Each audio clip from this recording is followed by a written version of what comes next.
more than a year since Russia waged a war and invaded Ukraine, and the end seems nowhere near. This as the two sides continue to exchange in military activities. Russia's defense ministry has recently flagged off an update regarding the Ukrainian territory of Bakhmut. He's claimed that the Ukrainian forces in Bakhmut have been completely blocked from all sides, preventing them from entering or leaving the area. Kyiv, which is the capital, however, has called out Russia over their supposedly false claims. They have said that the supply lines were still open into the town. Moreover, a video has also now surfaced which shows the beheading of a Ukrainian soldier. While it is believed that the rather gruesome act has been filmed by the Wagner Group mercenaries, both Moscow and Kyiv have announced separate investigations that are currently looking into this matter. Bakhmut has undoubtedly witnessed some of the most brutal battles of this war, still continues to reel under the woes of the war consequences.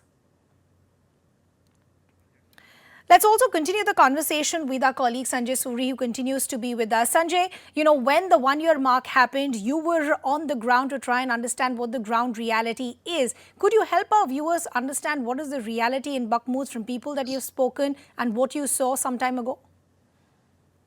Well, to start with, I was not allowed to go to Bakhmut. This was in Kyiv, and we were in touch with the military. We were then in Kharkiv. We were then in Kherson. Bakhmut was considered out of bounds because the only access possible to the media, to any media, was to the outskirts of Bakhmut on the Ukrainian side. And that too then became far too dangerous because of continuing shelling. Continuing shelling has been a fact of life in all the border areas right across the border between Ukraine and Russia, certainly in Kharkiv. Kharkiv city has been destroyed, Kherson has been destroyed, emptied out, and in Bakhmut it has been very much worse, as we know.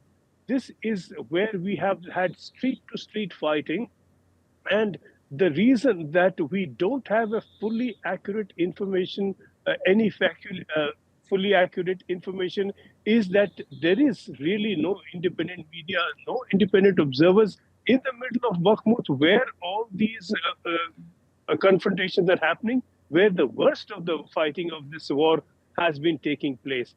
What we do know, and this is without doubt, that the Russians have been making progress. It's been a bloody progress, but they have been inching along. It's been weeks now that the Russians have managed to enter the outskirts of Bakhmut, particularly on the east side. We know also that at least on three sides, the Russians have surrounded Bakhmut. There is a question now whether it has been surrounded entirely. This is something that Prigozhin, who heads the Wagner Group, has said that that group will do. He says that Russian regular forces are also involved, but clearly he sees himself and the world sees this Wagner Group as the spearhead. That has been the aim of the Wagner Group. Whether they have actually done that is open to question. As we were discussing, there is no independent verification from the ground whether this indeed has happened. If it has, then it could, of course, be very serious for the Ukrainian troops still there. Sanjay, we leave the conversation there. Appreciate helping us understand what we should make of developments like these. Let's also bring in our guests. We have Ben Aris, Editor-in-Chief, BNE, and former Moscow Bureau Chief, Daily Telegraph, also now joining us. Ben, we appreciate you taking out the time and joining us here. As I was asking my colleague as well, I'm sure you would have also spoken to a lot of people on the ground. Do you have a realistic understanding of what's really happening in Bakhmut currently? No, I can confirm what my colleague was just saying, that it's very difficult to get access. We have had reporters, one of our correspondents was actually in the outskirts of Bakhmut, as close as you're allowed to get. And what he described is a very dire situation. The key is that the Ukrainians are still there. They're still resisting. But again, reporter confirmed that the Russians are making progress. They've surrounded on three sides. There was posts by the Wagner Group this last week showing that they captured one of the government buildings, fairly central, but they are not in control of it. And according to this intelligence leaks that came out this week, the supply roads into Bakhmut from the Ukrainian, there's one supply road open still, and that's still supplying them. But the Ukrainians are really facing a hard time. They describe, talking to the soldiers there, wave after wave of Wagner conscripts being thrown at them, and they mow them down. I mean, the death toll, the death rate from the Russian side is 5-1 Ukrainian casualties. But then Wagner, they don't care. I mean, these are expendable troops, and the idea, I think, is just to wear down the Ukrainians by throwing continuous waves of people, suicide missions, if you like, because the idea there, it doesn't matter how many Russians get killed, as long as you kill a few Ukrainians. And also from the intelligence leak, it came out that it's incredibly important for Kiev to hang on to it. Zelensky says that if they lose Bakhmut, then he might see his international and his domestic support collapse. And so they brought up some of the reserves that they were keeping back for the long anticipated spring offensive and threw them into the fight in order to keep that road open, which they've done successfully, but at very high cost.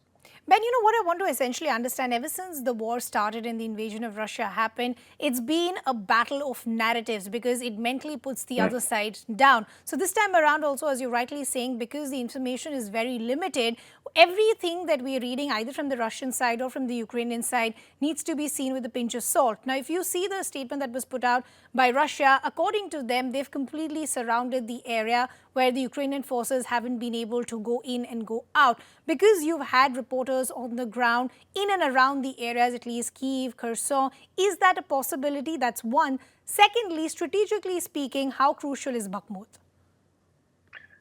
So to answer the first question, that it's not surrounded. It's quite clearly the supply road in and out is still there, and the Ukrainian forces are still there and resisting.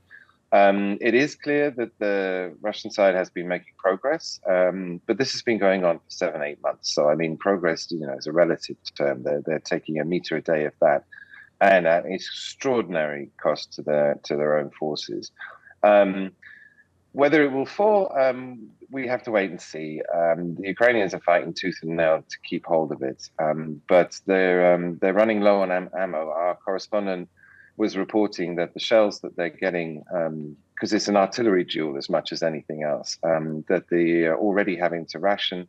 They're already having to choose targets selectively on the basis of their value as targets. They can't just, fire back, because Russian side is firing 20,000 shells a day, and the Ukrainians are down now to about 3,000, which is a day, which is half of what they were firing before. As for the strategic importance, militarily, yes, it's not insignificant, but and it would, if they take Bakhmut, then it opens up the next two big cities, Kramatorsk in Donbass, and the stated war goal from the Russian side is to recapture the whole of the greater Donbass region. So it would be an important step towards that, but it's just taking far too long. Militarily, you could probably say that it's not worth the expenditure of men and ammo. You should stop here. But symbolically, it's very important. And Putin needs a victory, and he hasn't had a victory for months. I mean, they had that rout in September in the Kharkiv and Kherson two operations where Russia lost both those territories. And so they need a victory. And Bakhmut is basically all they've got to go for. It's the only city that's being contested.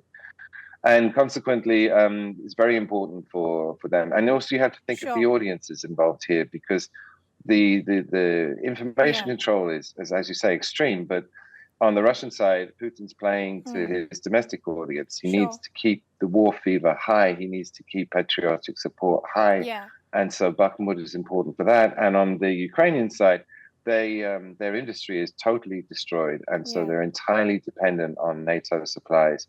And so he also needs to deliver victories in order to keep that flow of ammunition, arms, money I agree with the point that you're making, that, Bakhmut is all that they have, because a lot had been said that Kyiv will fall, Kherson will fall, and now the entire focus on similar lines has shifted to Bakhmut. What will this mean as far as the war is concerned? Something only time will tell. Ben, we'll leave the conversation there. Appreciate you joining us here this afternoon.